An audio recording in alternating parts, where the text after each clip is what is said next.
Vamos ouvir a mensagem da Palavra de Deus com o título Na Parábola do Joio. Jesus ensina que devemos tolerar pecados na igreja. Capítulo 13 de Mateus, versículos 24 a 30, nós encontramos esta parábola do joio. E propôs-lhes Jesus outra parábola, dizendo: o reino dos céus é semelhante ao homem que semeia boa semente no seu campo. Mas dormindo os homens, veio o seu inimigo e semeou o joio no meio de trigo e retirou-se. E quando a erva cresceu e frutificou, apareceu também o joio. E os servos do pai de família, indo ter com ele, disseram-lhe: Senhor, não semeaste tu no teu campo a boa semente? Por que tem então o joio? E ele lhes disse: um inimigo é quem fez isso. E os servos lhe disseram: queres, pois, que vamos arrancá-lo? Ele, porém, lhes disse: não, para que ao colher o joio não arranqueis também o trigo com ele. Deixai crescer ambos juntos até a ceifa, e por ocasião da ceifa direi aos ceifeiros: colhei primeiro o joio, e atai-o em molhos para o queimar, mas o trigo ajuntai-o no meu celeiro. Nesta parábola, como acabamos de ler, um homem plantou sementes no seu campo, mas o inimigo plantou joio no mesmo campo. Uma vez que o trigo e o joio começaram a crescer juntos, os servos sugeriram que arrancassem o joio. E o dono do terreno, da casa, não os deixou tirar o joio. Ele deixou o joio crescer junto com o trigo até a colheita. Quando o trigo foi recolhido, o joio foi queimado. Algumas pessoas, a lerem e ouvirem esta parábola, pensam que ela tem um ensino para a igreja, mostrando que as pessoas que pecam convivem com os fiéis da igreja, aguardando o julgamento final. Mas a interpretação contradiz a palavra do Senhor. O próprio Jesus explicou a parábola, dizendo que o campo é o mundo, porque os discípulos não entenderam essa parábola de Jesus.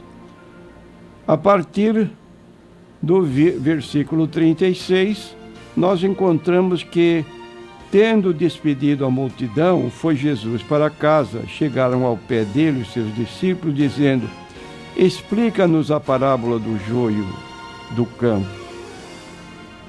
E respondendo, disse-lhes: o que semeia a boa semente é o Filho do Homem. O campo é o mundo. Ora, se o campo é o mundo, no mundo não vivem os cristãos, no sentido de se envolver com as práticas comuns, normais, naturais, para aquelas pessoas que não têm compromissos para com Deus. Por isso, na oração sacerdotal de Jesus, ele fez uma oração no capítulo 17 de João, versículos 15 e 16, dizendo: não peço que os tires do mundo, e sim que os guardes do mal. Eles não são do mundo, como também eu não sou. Encontramos também o mesmo escritor, João, dizendo na sua primeira carta, no capítulo 2, versículos 15 e 17, para nós não amarmos o mundo, isto é, não amarmos a forma de viver de pessoas sem compromisso para com Deus, em que tudo que fazem torna-se, parece normal porque não foram despertados na sua consciência para saber que Deus reprova determinadas práticas para as quais os que não têm compromisso com Deus não estão dando importância. Capítulo 2 de 1 João, versículos 15 a 17, há esta recomendação: não ameis o mundo, nem o que no mundo há. Se alguém ama o mundo, o amor do Pai não está nele. Porque tudo que há no mundo, a cobiça da carne, a cobiça dos olhos e a soberba da vida, não é do Pai, mas do mundo. E o mundo passa e a sua cobiça. Mas aquele que faz a vontade de Deus permanece para sempre. Então aqui há claramente uma posição definida: não ameis o mundo, nem as coisas que no mundo há. De modo que esta parábola, ela se aplica às pessoas de fora do mundo e não se aplica à igreja. Na igreja é diferente. Quando o joio se manifesta entre o povo de Deus, deve ser arrancado. Paulo instruiu a igreja dos Coríntios sobre como resolver problemas de imoralidade no meio da igreja. E ele usou palavras fortes para descrever a atitude certa em relação ao irmão que volta e permanece no pecado. No capítulo 5 da carta que Paulo escreveu aos Coríntios, ele expõe essa situação, dizendo nos versículos 3 a 5: eu, na verdade, ainda que ausente no corpo, mas presente no espírito, já determinei, como se estivesse presente, que o que tal ato praticou, em nome de nosso Senhor Jesus Cristo, juntos, vós e o meu espírito, pelo poder de nosso Senhor Jesus Cristo, seja entregue a Satanás para a destruição da carne, para que o espírito seja salvo no dia do Senhor Jesus.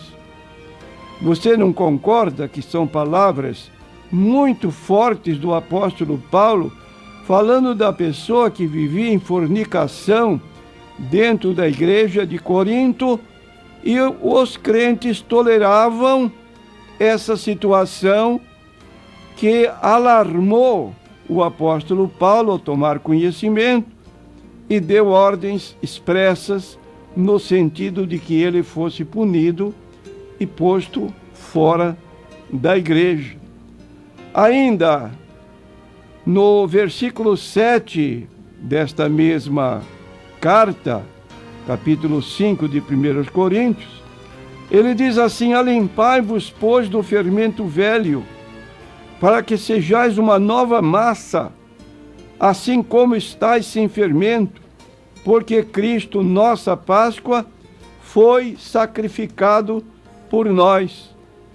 E no versículo 11, então, ele conclui: mas agora vos escrevi que não vos associeis com aquele que, dizendo-se irmão, for devasso, ou avarento, ou idólatra, ou maldizente, ou beberrão, ou roubador, com o tal nem ainda comais.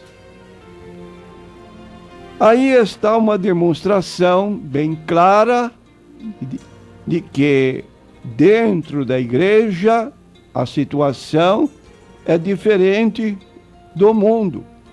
Lá fora as pessoas podem viver como desejarem, não vão escapar do juízo final de Deus, como diz a explicação desta parábola.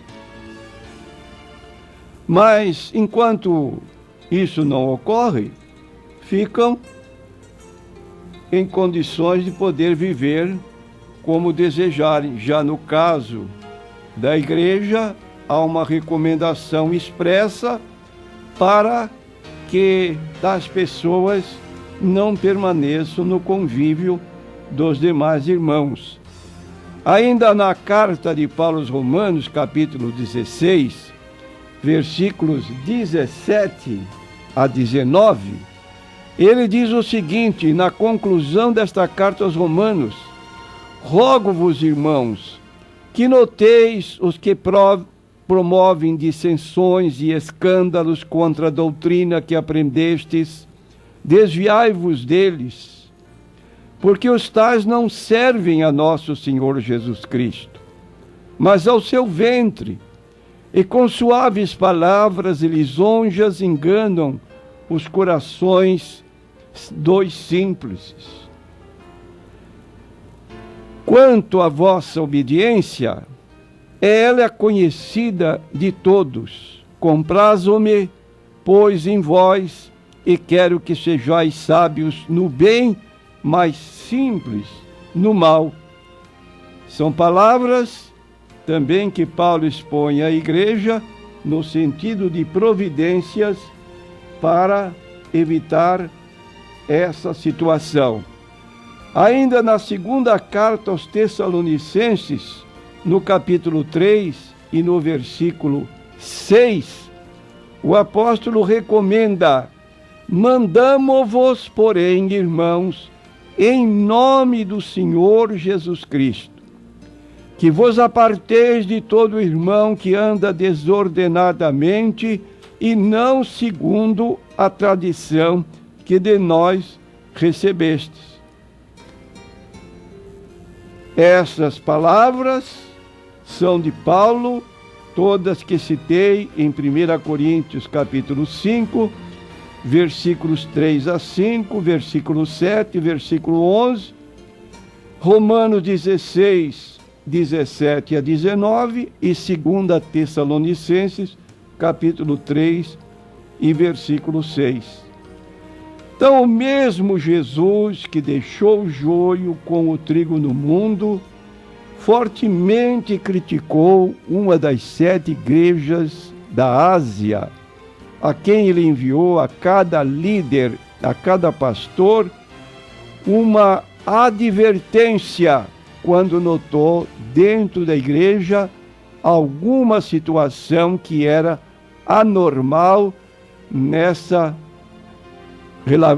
relevância com coisas impróprias.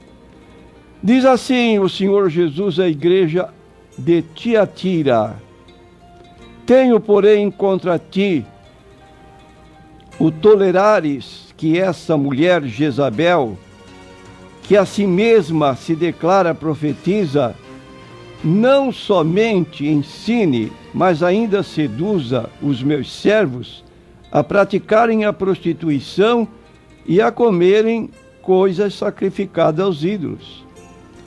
Então esta mulher se tornou proverbial, era esposa do rei Acabe, mulher ímpia, imperativa, que sempre queria fazer a sua vontade, sem tolerar situações impróprias. E nós a conhecemos como a mulher que deu ao seu marido, embora ele fosse rei, a providência de ocupar uma vinha que ficava ao lado do palácio, e seu esposo Acabe quis pedir ao vizinho que queria comprar a casa com a vinha.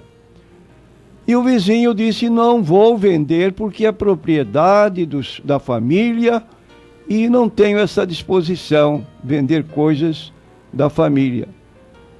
Acabe ficou muito triste, emburrado, deitou-se como criança. E a mulher disse: por que essa tristeza?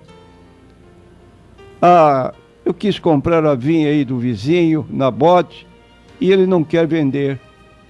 Ela forjou um intricado campo de juízo, com testemunhas falsas, e assim conseguiu punir Nabote à morte sob a alegação de blasfemar o lugar santo que era o templo de Jerusalém. Tudo resolvido, mas dentro de um campo da ilegalidade. E aqui então ela fica como um tipo de pessoa cujo exemplo marca a posteridade. Ela não apenas tolera o pecado, mas como ensina a outros elementos, pessoas da igreja, a praticarem coisas impróprias e condenáveis pela palavra de Deus. Então Jesus se mostrou muito severo na sua colocação com relação à igreja de Tiatira, que estava vivendo fora do propósito de Deus. E Paulo resumiu bem a diferença entre a igreja e o mundo. Isso em 1 Coríntios 5,13, que já citamos alguns versículos, e no versículo final do capítulo 5, então ele dá a palavra final dizendo: tirai, pois, dentre vós a esse iníquo. Quem era esse iníquo? O homem que vivia em fornicação dentro da igreja, e a igreja tolerava uma situação dessa. Agora, pode uma pessoa que peca como cristão voltar arrependido e ser readmitido à igreja como membro? Nesta mesma situação desta pessoa que Paulo menciona aqui no capítulo 5, no capítulo 2 da sua segunda carta, ele toma conhecimento de que a pessoa estava profundamente arrependida, queria a restauração e agora precisava o consentimento do apóstolo Paulo para dirimir esse problema. E no capítulo 2, no versículo 3 em diante, ele diz assim: escrevi-vos isto mesmo, para que, quando lá for, não tenha tristeza da parte dos que deveriam alegar-me, confiando em vós todos, que a minha alegria é a de todos vós.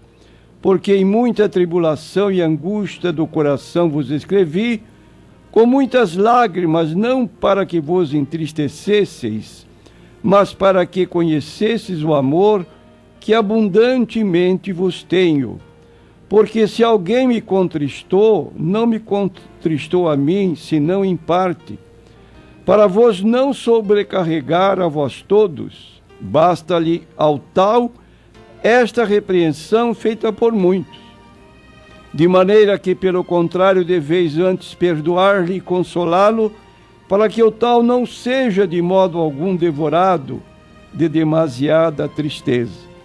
Então aqui está o conselho de Paulo na sua segunda carta à própria igreja, para que aceitassem a readmissão daquele que havia pecado, porque ele demonstrou arrependimento e queria, então, estar com a sua situação regular diante de Deus. Essa é uma situação de governo da igreja, de disciplina, no sentido de manifestar sua disciplina na ocasião própria e, quando houver arrependimento, admitir que essa pessoa possa se arrepender e assim ser perdoada.